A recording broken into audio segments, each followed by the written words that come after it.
No matter how elevated or spiritual you may have come to find that person, yes, even that person has to make a tent sometimes. Welcome to the Perceptive Readers, everyone. Hi, I'm James Lynch. What do I mean by that elevated or spiritual minded person having to make a tent sometimes? It basically means they need an occupation. They need to work at times to bring in the income or the resources for their bodies, do they not? And also for the assignment that they may be on.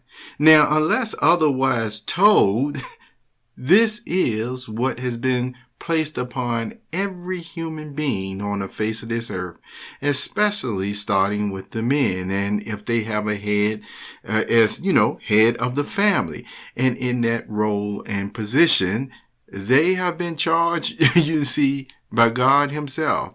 He even said, if you don't take care of your family, then you know what? You're worse than a person even without the spiritual backing, or as the good book says, a person without faith.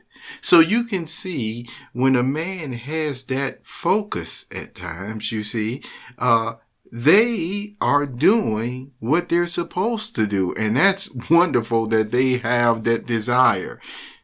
Now, looking at some of the examples that we've seen, to actually give you something as a reference point. The person who I talked about tent making, the reason why I use the example was the Apostle Paul, who was directly sent by God himself to go to the nations and preach and teach.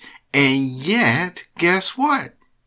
He still had to take time out and use his skill as a tent maker to bring in income, which once again, tents were very needed back then. So you could be sure he made a pretty good sum of money to continue along with his ministry. Would you believe Jesus even had a job until, as you heard me mention, he was told otherwise? What do I mean by that? Well, from the time Jesus was born, and then, when he hit the adolescence age, he had to learn a skill, craft. And it was very normal back then. It was actually expected that you carried on the trade of your father. And so, the earthly man, if you will, that God put in charge of Jesus, Joseph, if you will, what was his role in this way, like an adopted father, so to speak, because remember, Jesus' life force and essence came straight from heaven and was just placed in Mary's womb. Now, with that being stated and being known, Jesus, when he started from a young age, he learned the skill as a carpenter, you see, and that's why, he was even called the carpenter's son. And sometimes people had a difficult way of viewing him as he got older and he was no longer doing that occupation. But all they could do is remember, that's what he was at least doing until otherwise told.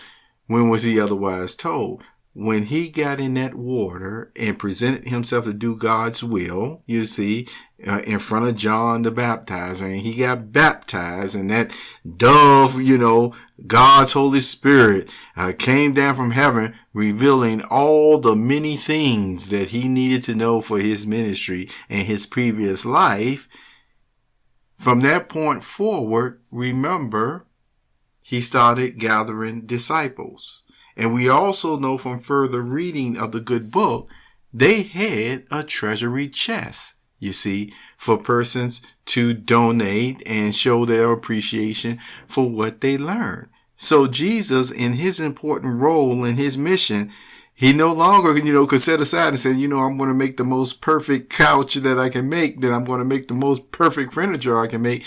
No, his total role then, because from God, he was told otherwise, you have to really be over, the foundation of the Christian congregation, which is going to take up the majority of your time, you see. And so with that being said, that's how I meant, or I use the expression, see, he was told otherwise.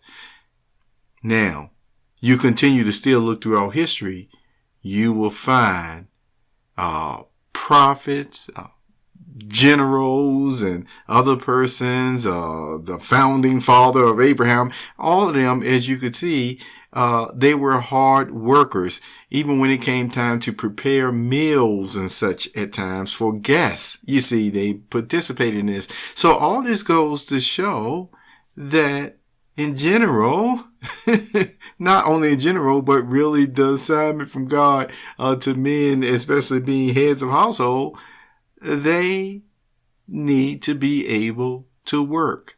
There's a desire in them to work. Do you not agree? And so I wanted to share that with you today because you keep this in mind that, let's say, some persons may say, oh, this individual is such a workaholic. Well, maybe one way of looking at it, nobody is saying that the person should not make some type of adjustments in their life from the type of work they're doing or what have you. But still keep in mind, if this individual does have persons under their charge, see, there's a difference between being single and there's a difference between really having a family or even extended family that you have a responsibility for, you see. And so this is one reason why we do keep in mind that different people move at different rates, even spiritually.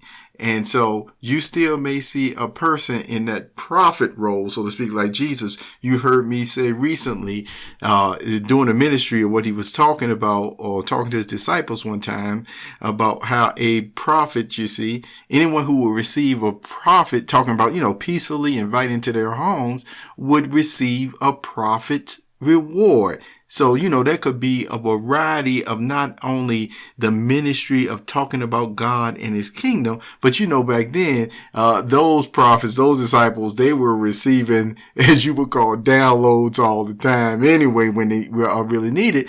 And so the people who accepted them in peace, the wonderfulness, the privilege, so to speak, to gain that additional encouraging knowledge was bestowed upon them.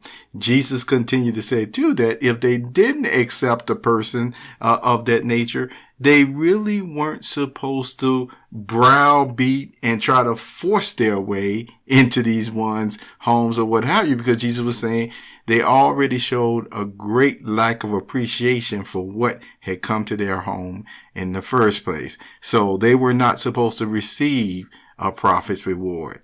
Okay? So again, with being a prophet, the many of the disciples, and even before then, you would notice that the persons took time to express themselves. If a prophet was in their town or came to their home and they fed them and things of that nature, because the prophets, they live very simple.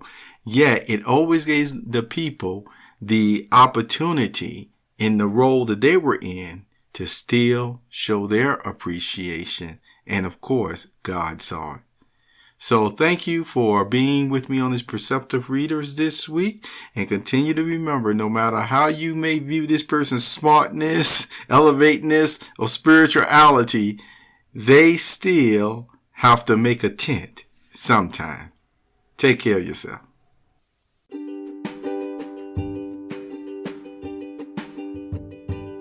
You have just listened to the Perceptive Readers podcast.